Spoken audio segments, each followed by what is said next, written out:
Well, welcome everybody to Ignite Humanity Live. I'm your host, Lady JB, and always excited to be here because, well, we get to talk about igniting humanity. And in addition to that, today is Friday. So Friday is all about making fantastic connections. And we're going to connect with you. You're going to connect with our guests, and you're going to go out and connect with somebody else. And that connection is what's going to grow our connections throughout humanity and make us all feel closer and more connected, of course. You're going to hear the word connections a lot today, because it's Friday, we're igniting humanity, we're doing something big, and we want you to be a part of it. So welcome to the show. If this is your first time being here, we love that you're here, and you're here for a reason. You're going to learn something today. You're going to hear one thing today that's going to make a massive difference in your life. It's going to start moving the needle in a great way. And if you show up every day, every week, we want to say thank you for being here, because we bring great guests on the show to talk about their Ignite moments, the big thing that moved the needle for them, what got them inspired and motivated, what helped them build some new connections to make some great leaps and strides in their life. Now, this morning, I was thinking a little bit about, I'm feeling pretty good. I've been going through some major things like everybody else with the moon and the eclipse and the stars. And life has just had some challenges. And recently, I've been feeling so much better. And what was the thing that helped turn it around? Well, if you're feeling low, if you're feeling tired, if you're feeling anything that's challenging in your life, if you're feeling like you just can't get up on top, I want to tell you the one way to get through it all is through giving. Start giving. If you want to get something, you got to give. If you want to go somewhere, you got to step forward. If you want something to come to you, you got to be willing to give. And if you're feeling sad and depressed and lonely and unfulfilled, and all of those things are coming down on you, I have the key, and it's all about giving. You want to start giving your time, giving your ear, giving your, your ability to listen to people, giving some hugs, giving some smiles, giving some friendship, just giving camaraderie, giving thanks. These are the things that are going to pull you out of those emotions and move you forward toward the trajectory of your life. You want to be in giving mode, and that is going to make you feel better. And when you feel better, you radiate that towards other people, and that gets them feeling better, and then they start giving, and then more people start giving. And can you see how it all works? So many different ways that we can start igniting humanity, and it all starts with each and every one of us. All right, well, if you want to know more about the Ignite Humanity family, go check out our website, because we've got lots of fun stuff happening there. In fact, we're doing a book, a compilation book, where we are telling Ignite stories, and we're looking for people just like you who have a powerful story, who have an Ignite moment, who've been through some trials and tribulations, and you've learned some lessons, you've gained some golden nuggets, and from that, you want to share a story so that you can help others. This really is a project about helping and inspiring others, and we would love to have you be a part of it. Go check out our website and be a part of our Ignite Humanity book. All right, well, we've got a great guest today. We always love to bring interesting and dynamic people onto the show, because we love diversity, and we love to have different voices, and we love to have different points of view. And if we're going to ignite humanity, we're going to invite people from all over the world, from every corner of every aspect, so that we can get a new understanding of different things and be aware of how we can make an impact on different modalities in our lives, because we all have to be signing up to be the one to make the effort. We have to sign up to life, sign up to a mission, sign up to a decision. We have to sign up and say yes. So we want you to say yes today. Well, welcome everybody. So Miss Renee Brown is the co-founder and president of Next Level Recovery, a behavioral health clinic, and the co-founder and president of Sober Living Properties, a recovery housing program in Utah. Additionally, she is the co-founder and president of Medical Mindshare, an innovative medical center designed to deliver an integrative care model to the local community. She's also active in local community functions and focuses on human services. A beautiful woman. Welcome her to the show. Hi, Renee. Happy to have you here.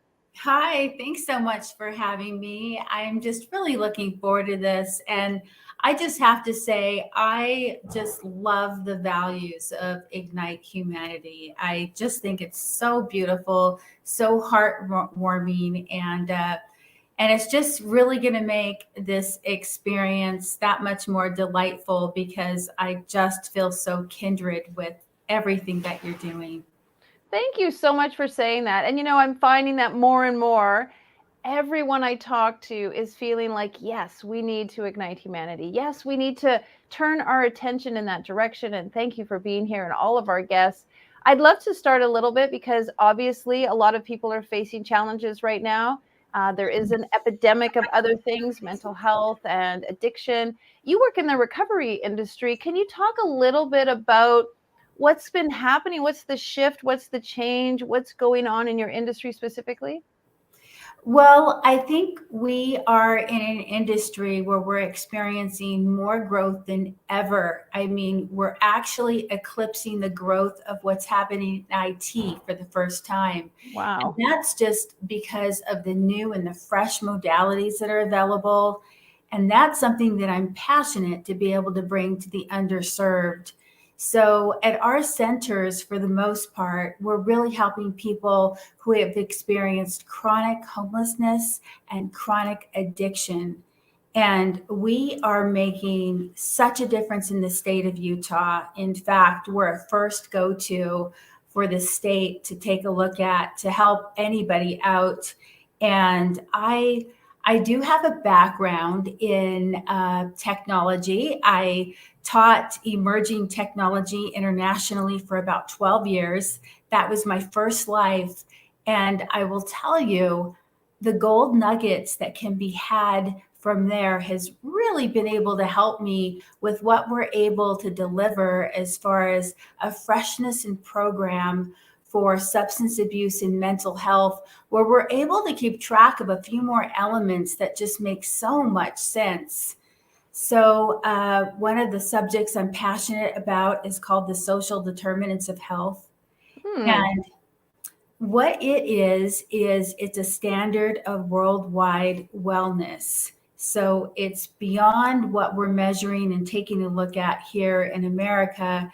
It's really an internationally sound principle. And in the thick of that is housing, which is probably where my heart rests, first, as far as of all of the things that I do, my housing program is really something that I see making more of a difference than anything that my husband and I have ever done together. And I'm so grateful to also be able to work with him. Yes. What a great team. That's fantastic. I too get to work with my husband. It's such a blessing. Let me ask you a little bit. There is some stigma around the homelessness epidemic. There is some stigma around people who suffer from addiction. Can you break down that a little bit and awaken us up to some of the truths behind that? People make judgments, people make opinions, people just have an idea, but they really don't have a clear idea. Can you educate us a little bit and give us some more information to have the better understanding of how that impacts people and how other people can potentially support and be more compassionate, Mhm. understanding, empathetic to this situation? Well, I can really appreciate what you're saying because I think historically that has been just a bottleneck as far as what services can we offer, our freedom of communication, how much can we say, how much can't we say. But I think we've seen a profound shift, and that's been with COVID because we're now looking at, I think the stats are like a 30% rate of depression since that hit. And that is changing our narrative as far as I think what we feel at liberty to talk about. I have three teenage girls, and they really, help me, keep very sober in thought as far as what's going on in this world, because I'm in, a world that's a little bit more confined. But, something that I love that they express is that mental health, that's being talked about at the high school level. Hmm. It's okay. They're cheerleaders on top of the matter. So Right. with that they're telling me it's okay to talk about mental health. Wow, I'm inspired by that change because I don't think that any of us grew up with that liberty. And I really see a trickle up from our younger generation of being to talk, that ability to talk more about mental health and our mental state more than ever. And there's new programs that are originating from the business place. And I think that is a real powerful modality to come from, because it reaches the masses, and those of us that have traditionally not had any experience talking about feelings, emotions, maybe needing a mental health day, all of that. So we are seeing a shifting culture, and I think I'm going to attribute it to COVID, what we saw there. Yeah, well, I'm with you on that. I also have teenagers, and I've noticed many of them facing some challenges during COVID, of course. And Mhm. interestingly enough, my son, when he went back to school after sheltering in was all over, he wasn't such close to one of his really good buddies. And I said, "Well, where's so and so? I never hear you talk about so and so." And he said, he's been really dark and kind of negative, and I really need to protect my mental health. And so I haven't been spending a lot of time with him. And it was Mhm. interesting because when my son first said, I really need to protect my mental health, I kind of was a little bit alerted by Yes. such a phrase. Because you're right, in our generation, we didn't really talk that way. But as I leaned into the sentence, I really need to protect my mental health, and I just want to not spend so much time with him. I was quite impressed with the recognition that he had. It wasn't a stigma, it wasn't negative. He really felt like his mental health, how he feels, how he thinks, was important for him to keep sacred and to surround himself by important people. Mhm.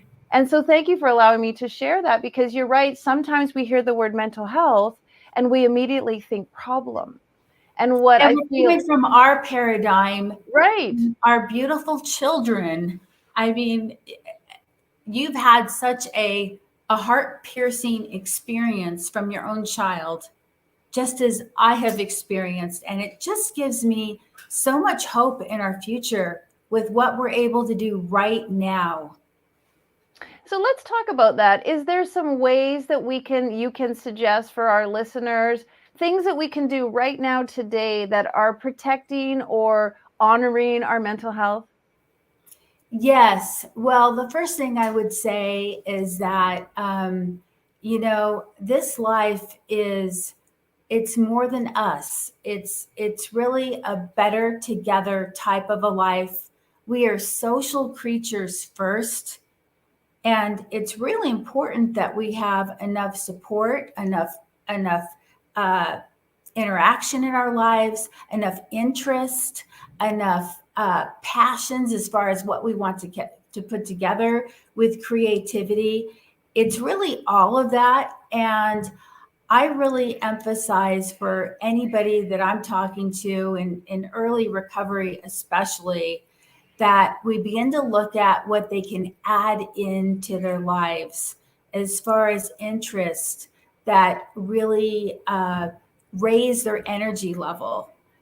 If we can if we can find the activities that raise our energy level, and if we can become really present at that moment, take it in, take the light in around us, take the love in around us from our inner group that we feel safe, it's there that I believe if we can let that in deep in to the crevices of who we are, it's then that new ideas can occur to us where we can transcend our experience of where we're at, if that makes sense. It makes total sense. Last night it was 8:30. I said to my husband, "Let's go for a bike ride." It's the end of the day. We've already had dinner. The light's coming down. We love to ride our tandem bike, and I said, "Let's go." And so off we went. It wasn't a long ride, but it was exactly what you said. Just getting out of the everyday, doing something we passionately love. The sun was coming down. It was just glowing in our eyes. I just was able, because on the bike, I ride in the back and my husband steers, was able to close my eyes and just really take it all in. It was only a 25-minute ride, but it was just so enriching and so fulfilling. And so I know exactly what you mean. And not enough of us are doing that. We're so busy on the hamster wheel. We're going from thing to thing. We're trying to reach the brass ring. There's all this, movement towards desire and aspiration, that we're so Yeah. busy in the movement, we're not being in the moment. And I think part Yes. of what you're saying is that. Yes. And I want to just go over what you just said in slow motion Yeah. because I just love it. And, I'm a huge advocate of presentism.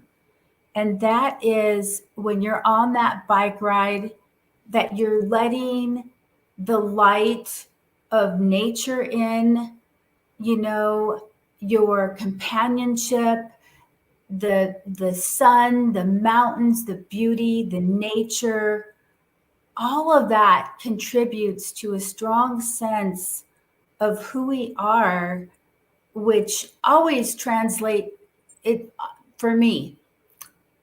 When you let it land properly, it always translates into the love that we have inside. Mm-hmm. And from there, we're leveraged as an individual from where we were to be able to do more, to receive more inspiration, to have more occur to us about that next step of what we're doing. And not only that, to be like in a riper state, if you will, to connect to other people, because that's what it's about. It's so beautiful that you say that, because you put really beautiful words to it. And I think many of us who are listening, and I hope if you're listening, that there was a part of you that felt exactly what Renee was sharing. You felt the difference when you connect with nature and when you hear the sounds and you smell the air and you feel it, and there's a sense of you doing what you love. There is a very powerful ability within you to awaken to what's next for you. And we love to bike ride, but so many people love to dance, love to paint, love to hike, love to be outside, love to garden, love to just walk their dog. And when you are in a state of what you enjoy, you really are allowing yourself to be more creative and to step into opportunity. I truly believe Oh, that. yes. Such a great suggestion for, Yes. obviously, for mental health. Do what you love. I always say that. Do what you love. Yes. And, I kind of look at us all on a spectrum because, if we're CEOs in a Fortune 500 company, the amount of love we're going to need to be letting into our lives and the health of the relationships and the number of relationships for that support for us to do something larger and bigger than ourselves is going to be significant. Exactly. But now let's just reel it in, attenuate the situation to somebody who maybe is in early recovery.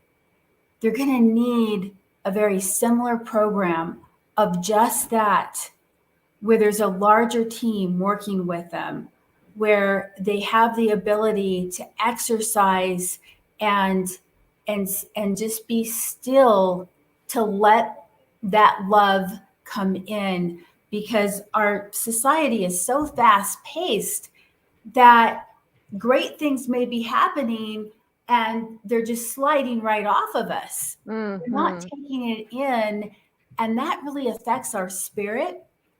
It affects the cells of our bodies. It affects who we are, our energy level. Can we love? How much can we love? How much can we create? All of that.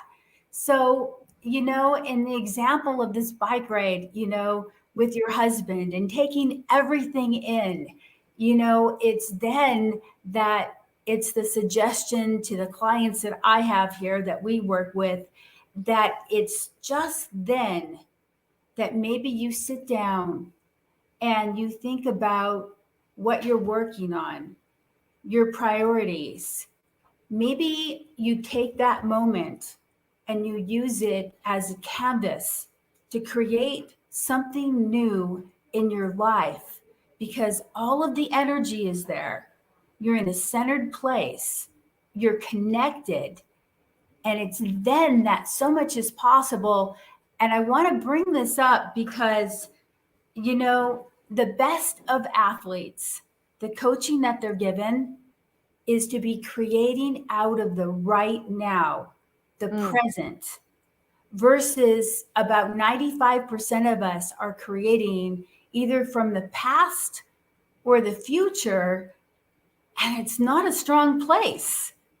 And especially our past in some cases, especially if we've had trauma. But there's a quick way to loosen up.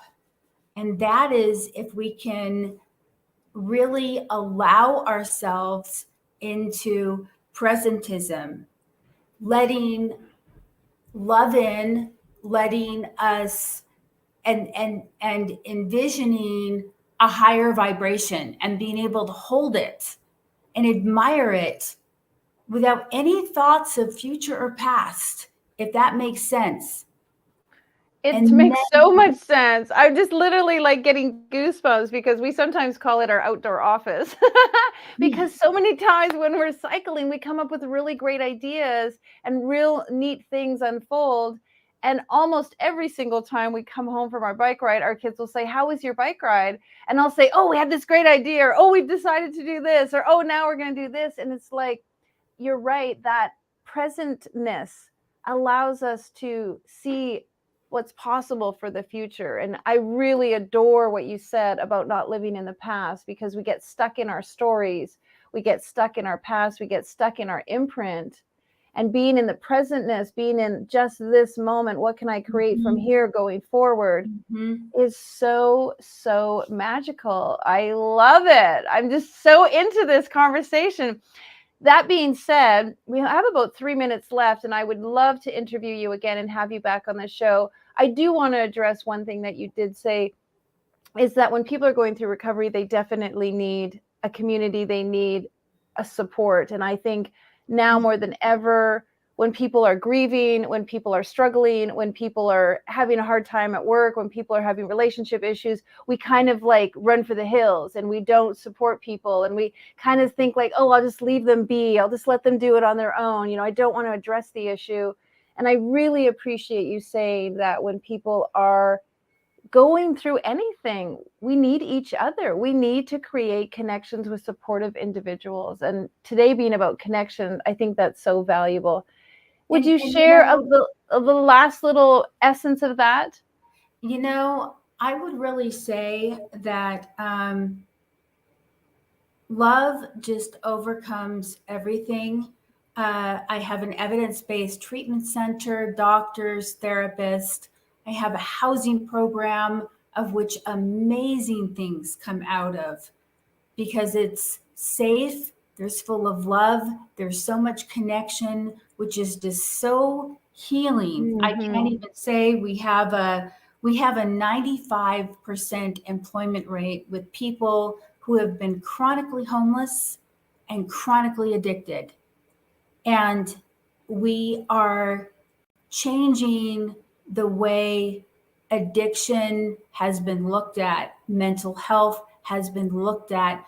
We are normalizing it and introducing tools that are given to CEOs, that are given, that are just cutting edge. So it's a passion of mine because I come from the trenches. I have experienced time in East LA where I've been exposed to foster care, which has really made me think about my life.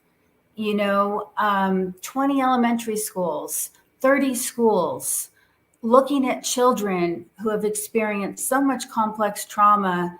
And it's brought me to pivotal moments of what is it that can be different that I can do with my life.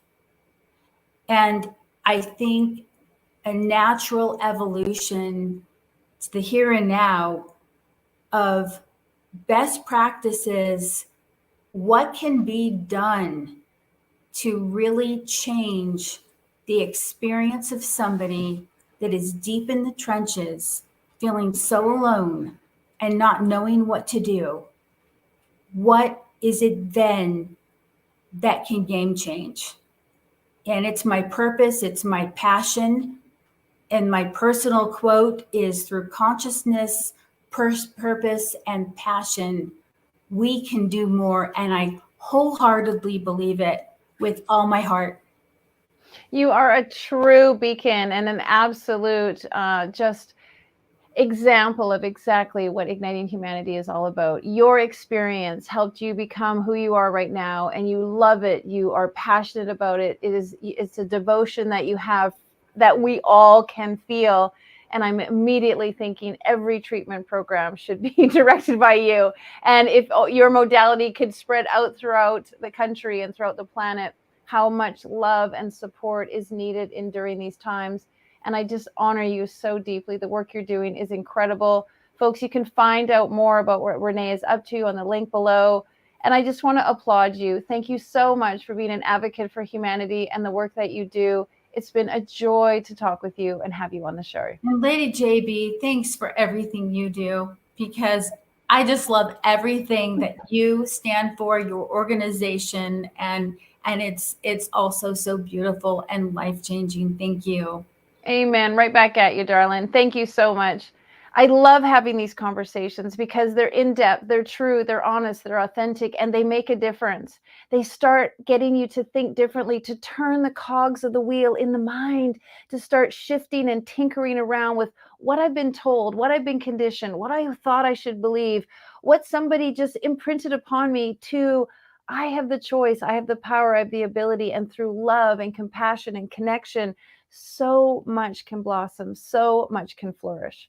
And so it's Friday, the weekend before Mother's Day. And I just want to bless all the mothers out there and everyone who has a mother, who is a mother, who is connected to their mother or may have lost their mother. Please be conscious and aware and just dipping into the praise and the gratitude and the love we have for our mothers. Go do something this weekend for yourself to honor that time and that connection. Get outdoors, be in spirit and be in nature and be just in the being. And that itself is so powerful. If you'd like to do something special for your mom this weekend, we have a wonderful project. It's called the Bouquet of Hope. With $12 donation to our charity, you can send your mom a digital bouquet of hope, 12 roses in a digital bouquet, and that $12 will go towards 12 bricks in one of our schools. We truly believe it is an incredible program.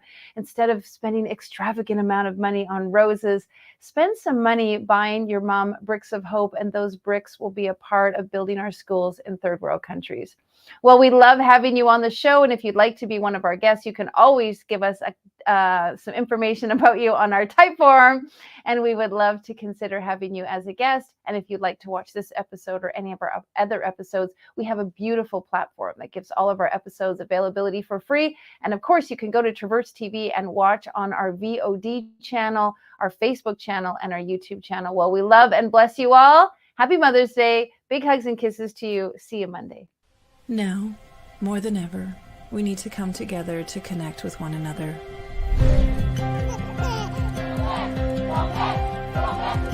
We need to feel the truth in who we are and let go of everything that's happened in the past. We need to empower every person on the planet and awaken hearts, enliven souls, come together, laugh, play, rejoice, connect, create, and love.